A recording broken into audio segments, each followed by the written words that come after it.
You guys have asked for it, so here's the story of the time a Portuguese girl cursed me out in front of her because she didn't realize I was also Portuguese. Now, people speaking about me thinking that I cannot understand what they say has happened to me many a times, but this one was particularly jarring because it had a lot of racist undertones, to be honest. So I usually go back home to Portugal every 3 to 4 months. I'd say I try to go back home often to see my parents, and last summer I brought my friends along with me, and it was fantastic. It was great showing them around. I've been friends with them for almost 7 years now, which is insane. They're my best girlfriends, and it was really nice showing them my home and showing them where I'm from. Now, as part of that visit, we decided to include a water park trip into the itinerary, just because they're not really common here in the UK, and they're super common in Portugal, especially in the Algarve where I'm from. And at these water parks in Portugal, for some reason, they always have like exotic animals for you to take pictures with. Like, they'd have snakes, they have eagles, they have owls, random birds. And when you first go into the park, they do this thing where they take a picture of you and your group with one of the exotic animals. In this case, it was a parrot. As soon as we go into the park, they shuffle us in and they take us to the picture taking section with the backdrop and the animal and everything. And there were 3 people there. There was the photographer, and then there were 2 people who were carrying / managing the parrot. So the girl who was holding it and this other person who was helping the girl, probably also taking care of the parrot. I don't know what his role was in the situation, but he was there. So my friends and I are a group of 6 girls, and they were basically shuffling us in and rushing us to take this picture, you know, with the backdrop. They're trying to fit us in, and they're trying to get one of us to hold the parrot to take the picture. And they were treating this as if it was like a full damn photo shoot. They were like rushing us, like, who's taking the picture? Who's taking it? Come. Who's holding the parrot? Who's doing this? Who's doing that? Chill. This is a damn water park. This isn't a Vogue photo shoot. They were really like rushing us, and rather aggressively, I'll say. Let me also add that there was no one behind us, okay? There was 0 queue. We came out a little bit late, so we were the only ones who were taking the picture at this time. So they're like rudely trying to shuffle us in, and we're just like, okay, I guess I'm gonna go here. And the girl, as she puts us all in line, looks at all of us and says to the guys, "Nenhuma delas é gira. Nenhuma mesmo." For those who don't understand Portuguese, that means none of them are pretty. None of them are pretty. In the moment, I thought I heard it wrong. And as the only Portuguese speaking person of the group, I bit my tongue because I thought maybe I heard it wrong. I'm not gonna cause drama. I'm just gonna let it slide. And so this parrot girl literally just said that my friends and I are all ugly without knowing that I'd understand, to her guy friends over there. I don't know if she's a pick-me girl. I don't know what she's trying to do, but she was like, none of them are pretty. And I bit my tongue because I thought I heard it wrong. She then in English asked us if we were all sisters. My friends and I are all around the same age. It's 6 of us. Like, do the mental mathematics in your head. How do you think that works? Also, apart from us all being Asian, we look nothing alike. So clearly, I'm sensing a bit of racism over here. Now, my friends and I are all too non-confrontational for our own good. So we kind of just laughed it off and we're like, oh no, we're actually all friends. We're not sisters. And we just brushed it off. And then this girl grabs one of us and goes, this one will do. In Portuguese, she says, esta pode ser, as if like this one is pretty enough to take a picture with her fucking damn parrot. Like, who's your parrot anyway? Why are you taking this so seriously? And as soon as I heard that, I realized that she did in fact call us ugly earlier, and that I didn't hear it wrong. And not that this matters for anything, but my friends are objectively very attractive. They are very gorgeous. They're conventionally attractive women. So this girl, I'm not being biased or defensive, by the way, they are pretty. So this girl was clearly either a pick-me girl or a racist. I don't know what she was. So when she said, I guess this one will do, I literally replied and was like, I can literally understand what you're saying. I said that in Portuguese, and she was like, I could tell that from her face. She was so shocked, but her first reaction was, what? I didn't say anything. She immediately became so defensive and was like, I didn't say anything. And my friends were just confused because they cannot understand the interaction that's going on. But even before I explained to them what was happening, they were already getting like a lot of negative energy from her. They were already complaining like, oh, why is this girl so rude? Why is this girl like looking us up and down? So even without hearing the insults, they knew that this girl was cussing us out. So we kind of all just left after taking the picture, and I explained the situation to them, and they were pretty shocked, to say the least. And it just didn't feel right, but we just went about our day. And then we actually realized later on, like maybe like a few hours later, that was really not okay. And even though we're non-confrontational people, we decided to go back, find her name, and complain. On our way trying to find her, we bumped into the guy who was a photographer who was there at the interaction and who saw everything unravel. And I saw him and I asked him, what's the name of the girl that insulted us earlier? Without even like hesitating for a second, he immediately gave us a name, like immediately. We found her manager. I left a pretty detailed complaints in the complaints book, which we call the leave reclamações in Portugal, which is a pretty big deal because sometimes businesses have to pay fines based on those complaints. So yeah. Didn't want me and my boyfriend to date when we first met. 3 years ago today, I turned up to uni for the very first day. I'm doing acting. We sat down in a circle and we all like introduced ourselves, and this dude in the circle was like, "Hi, my name's Felix," and I was like, "Hey Felix." And our head director or like head lecturer was like, "All right guys, just a little PSA, like please do not date in the course." She was like, "Oh, because we're doing acting, like it's really awkward if you break up. You have to be really vulnerable with each other. Like we'll have kissing scenes and, you know, dating scenes and things like that." I was like, "Girl, you're a massive cockblock right now." So I just tried to focus on like making friends, and I made a really good friend, Liam. We're still friends today. And he was like, on day 3, he was like, "Oh, come over to my house and we'll go to like the toga party together, and like I'll have a few people over." And if you know the toga party, it's like initiation, like you dress up in like white sheets and like you go out clubbing. So Liam sends me his address and I'm like, "Liam, you live a minute away from me." Like he lives so close. Awesome. And I ended up being the last one there, even though I was the closest, because I was getting my glam on. Turn up, and what do I know? Felix from the first day has moved in with Liam. Opened the door and I was like, "Oh, like hello everyone." And then Felix just boldly says like, "Wow, Molly, you look so beautiful."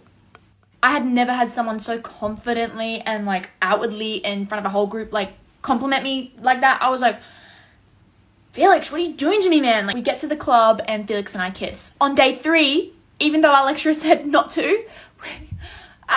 Anyway, we shared an Uber home, and when it got to his house, he was like, and I was like, and then he was like, "Okay, bye." And I was like, oh. That was that, pretty much. This is the crazy part. Then I'm on the bus to uni, and it stops right near their house, and who jumps on the bus? Felix. Sees me and he's like, "Oh, hi." And then he sits like in a different seat, and I was like, "Felix, you can sit next to me. Like, it's not weird. Like, it's chill." And he was like, "Oh, okay." And pretty much we discussed like, "Oh, it's not good for us to date like in the course. Like that was fun, but whatever."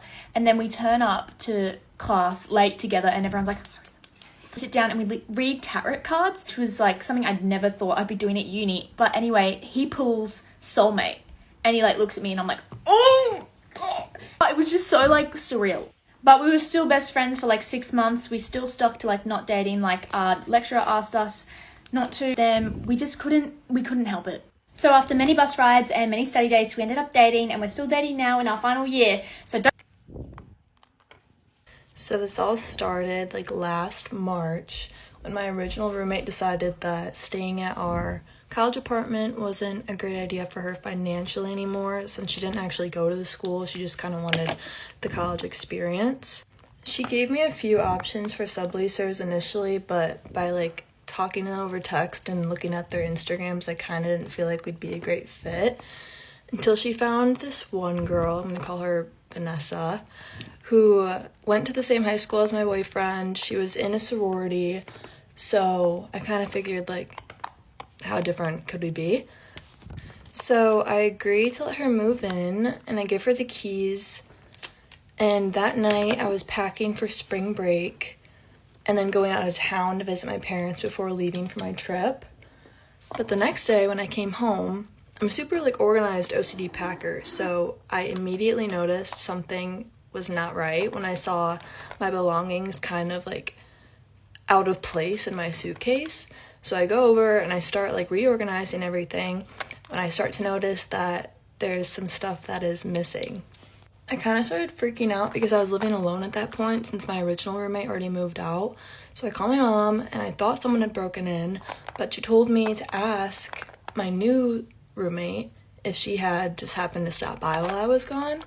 So I shoot her a text, and then I end up sleeping at my boyfriend's house that night because I was really scared that someone had actually broken in. I was so upset because I saved up money to buy myself some nice outfits for spring break, and they were just gone.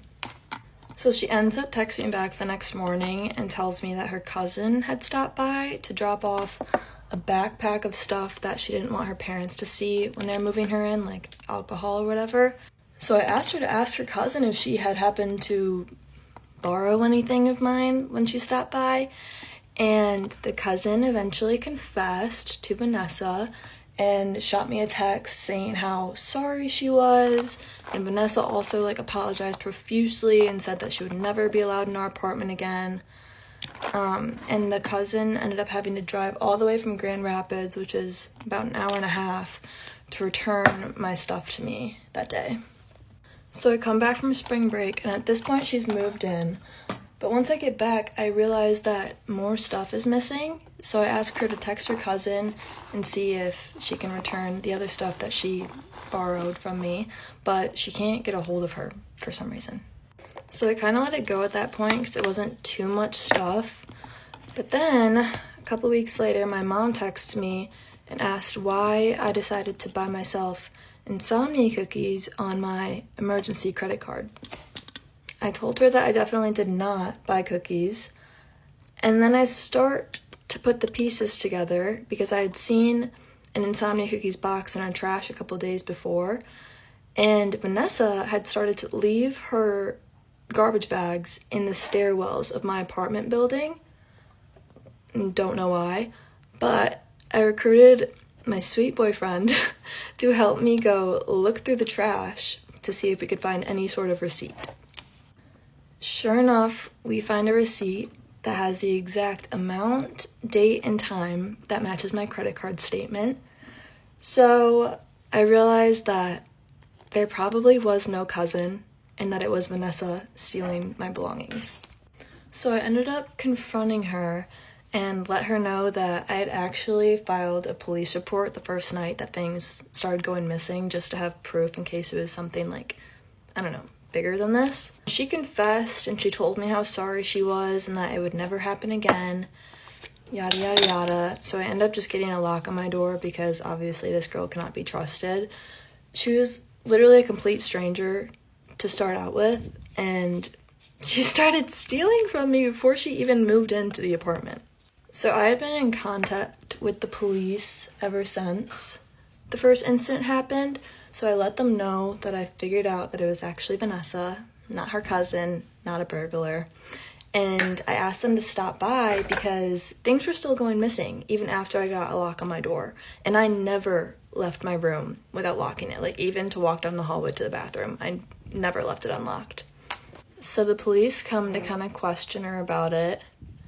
And she denies everything, of course.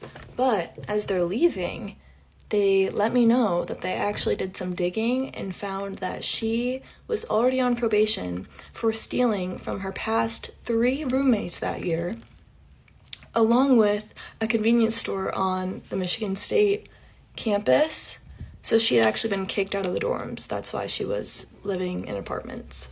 So like I said, she denies stealing anything else. She said that the first group of clothes that she stole was all that she took. But I felt like I was going nuts at this point because I could swear that more of my stuff was going missing. So my parents ended up telling me to get a motion-activated trail camera to see if anyone was picking my lock while I was gone. The camera was giving me a little bit more peace of mind during the whole thing because surely someone wouldn't be dumb enough to steal when they're caught on camera. But I come home one day, probably a week after I get the camera, and it's gone. So I end up calling my parents, and they're so fed up with the situation at this point that my dad just drives right up to campus to confront her and kind of get to the bottom of it. And when he gets there, he asks her about the camera, and she denies even knowing about it. And then all of a sudden we get to a point where she says, "It just fell behind your bed. I didn't take it." So once she has her little slip up, I immediately run to my room and find the camera under the bed. And while my dad runs to the store to get a deadbolt lock for my room, I decide to open the file from the camera with the pictures on my laptop to see if I caught her sneaking into my room. And sure enough, there were pictures of her picking my lock, coming into my room, taking clothes, and not to mention sitting at my vanity butt-ass naked, other than wearing one pair of my underwear and playing with my makeup. I literally could not believe my eyes. When I opened that up and saw those pictures, I felt so violated, and at that point I was so ready to just press charges with the police because that was so gross. Even though this girl had caused me so much stress and anxiety during these 2 months, like, my goal by contacting the police was never to ruin her entire future. I honestly just wanted to make sure that she would never ever do this to someone again, because obviously it had happened 3 times before me and she still kept doing it. And I had been making a list this entire time of all of my things that had gone missing, and the grand total ended up being about $1,400 worth of my stuff that she had stolen. So I handed that list along with all of the pictures over to the police and kind of let them take it from there. My dad did end up finding her dad's phone number, and he paid me back for all of the stuff and felt so bad. It made me feel awful because they had no idea that their daughter was doing this. She ended up moving out a couple days after we told her parents about the whole situation, thank goodness. And people always ask how come I didn't kick her out earlier, but it's pretty illegal to kind of send someone on their way with no place to live, so I was kind of shit out of luck up until then. So that was kind of the end of it until the legal stuff started happening, and she actually ended up having 3 lawsuits against her for stealing, including Michigan State University, who was trying to kick her out of school. But the stealing wasn't even the whole story. She would also use the restroom and not flush until the toilet was full to the brim with stuff that goes into the toilet. She would also eat all of my food, leave her own food to rot in the fridge. She would order like 12 chicken breasts and leave them in the fridge till they were moldy. And she also ended up stealing my toaster when she moved out. But that's basically it. When I was younger, I used to be somewhat of a compulsive liar. I say somewhat. I lied about majority of things. In my defense, I never lied about anything bad. Like, the thing is, I lied about the most pointless things ever that just didn't need to be lied about. I wanted to make my life much more interesting, and best believe I did at any given point. One that really sticks out to me is when I was 17. Yeah. Literally like 3 years ago. I had ordered Chinese and I had my very own Smithy moment because they just put it all on the table and I was like, babes, no. Give me my salt and pepper chips by myself. Anyway, I had a boyfriend at the time and I was like, oh my god, I can't believe they've done this. I'm making them go back to the Chinese and get me another order. Like posting it on all of my private story being like, oh my god, just made my parents go back to the Chinese and get me my food. In reality, I just went downstairs and put things on my plate. Like, Caitlin, why did you lie about that? I don't know. I don't know. Make things worse.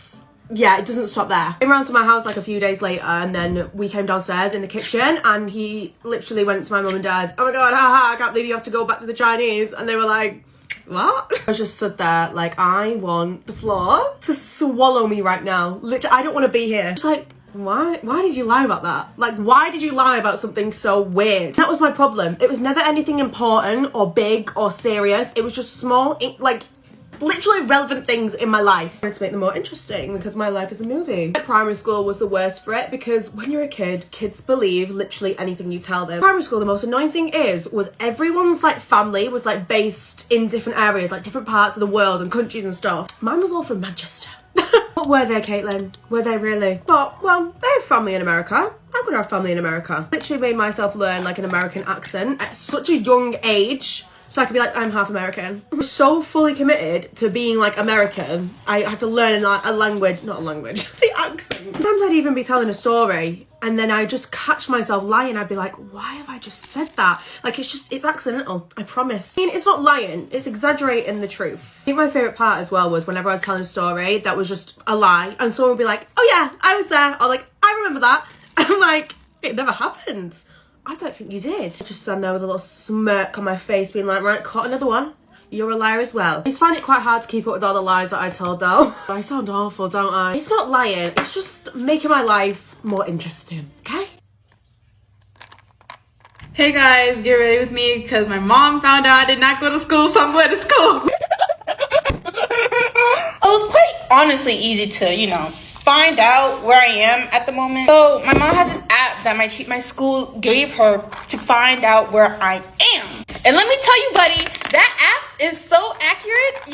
You could find me in like 2 seconds. And so she was at work, and then she saw the email, and she gonna call me and say, Sage, I got a notification from your school that you've been absent from your first period.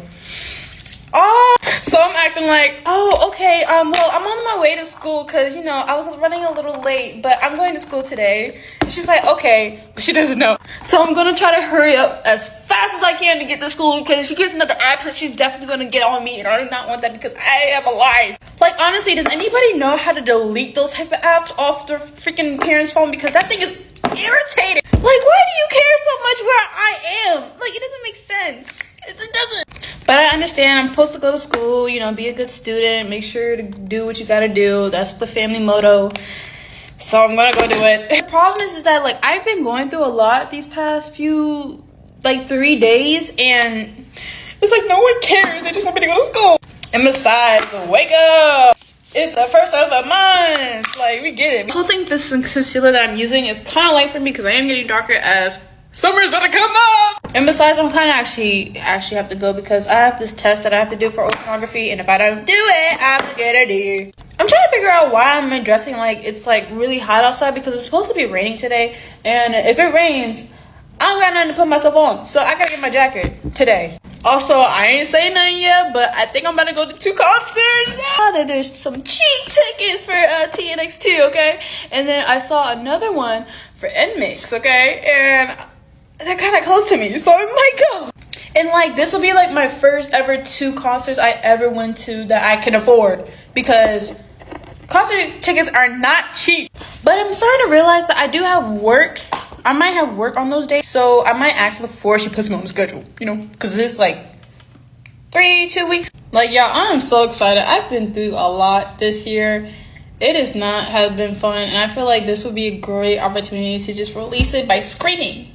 And I might even go buy myself my like 2 first like lip light sticks. No idea how to go to a concert at all.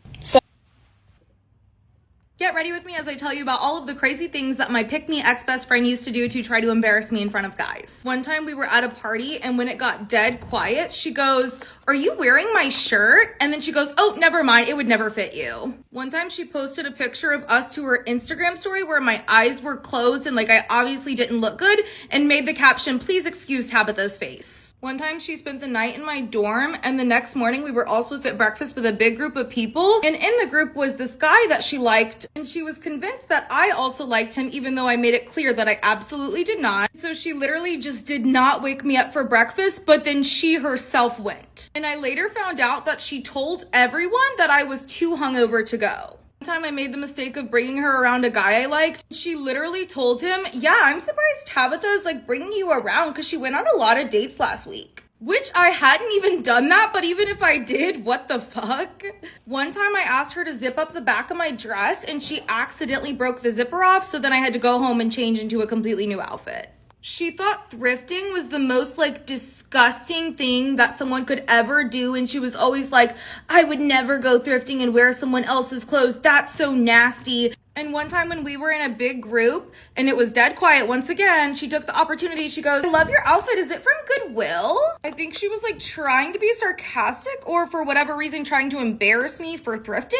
I said, "Yeah, it is actually. Isn't it so cute?" And she started hysterically laughing and was like looking around to see if anyone else was laughing, and no one else was, of course. And then she goes, "Sorry, it's just so funny to me that you wear other people's pre-owned clothes." And then followed it up with, "Is that not awkward?" To this day, I'm still trying to figure out how that would be awkward. And this one was my last straw.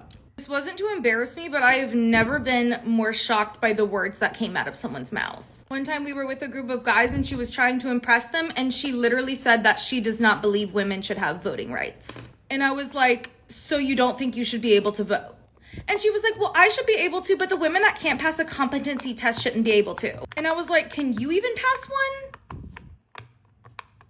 Get ready with me as I tell you about how I ended my friendship with my pick-me ex-best friend. I've missed doing get readies with me so much. Sorry, I've been MIA. I was in my depression era. I got a lot of comments on my previous video about my pick-me ex-best friend, and people were like asking, why were you friends with her for so long? And it's because, well, first, I'm a dumb bitch. No, but this was my freshman year of college, and her and I were only friends for like 3 months-ish, but yes, that's way too long to be friends with someone like that. But I was just immature and 18 and brand new to college and just wanted friends and had the misfortune of crossing paths with this girl.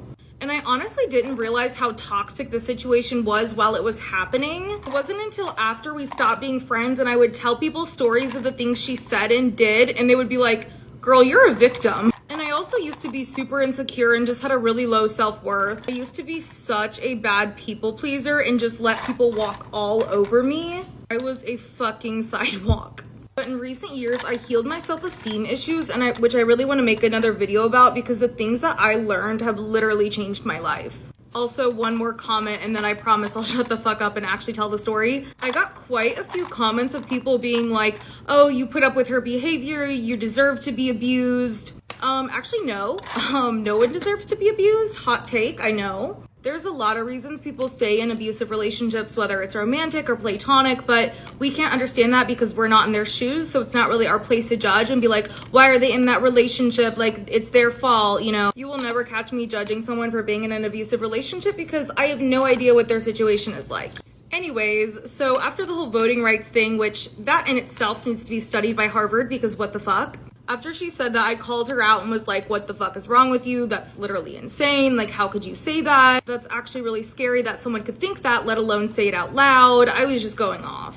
And I knew that she had said that to try to impress the guys that we were around. So I was like, I don't know who you're trying to impress. Like, if someone was impressed by you having that opinion, then they're a piece of shit. And like, that's really scary. And I don't know why you would want them to like you anyways. And of course she got mad and later that night texted me a fucking novel, like a 5-page fucking essay on why I'm a fake friend and I'm shitty and I'm so lucky that she was such a good friend to me. The message was so long and it's like, instead of writing out the fucking Declaration of Independence, why don't you do some self-reflecting and like learn how to not be a piece of shit, you know? Just a thought. I don't know what it is about fighting over text, but I always just sound so professional. And I was basically like, based off conversations, I don't think our values align and I'm no longer interested in being a part of this friendship. And then she blocked me off everything and we haven't talked since. Anyways, guys, this story time is about a funny moment that happened in the second hour. So I'm gonna go all the way from the beginning. So my second hour class is my English honors class. And we had our teacher for like the whole year, well, half the year, because towards the end of the year, or like not too long ago, maybe like 2 months or 1 month ago, she quit. And there's like a whole reason for why she quit, but that's like a whole nother story time. But anyway, so now since she quit, we have this substitute, and the substitute is like an older lady.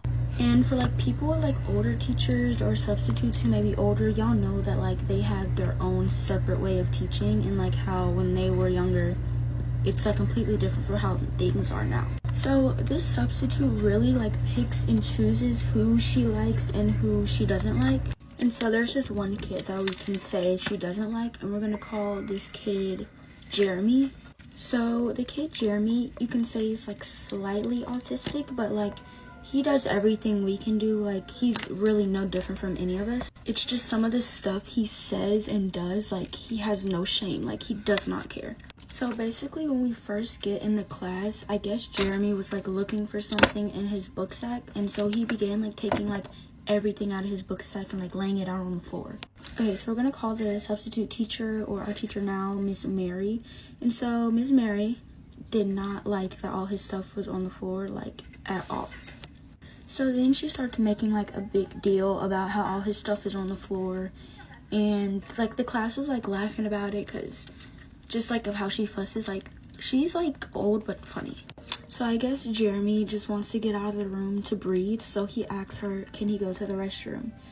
And I don't think it was really fair. I think she just said no because she was mad, but she was like, no, you can't go.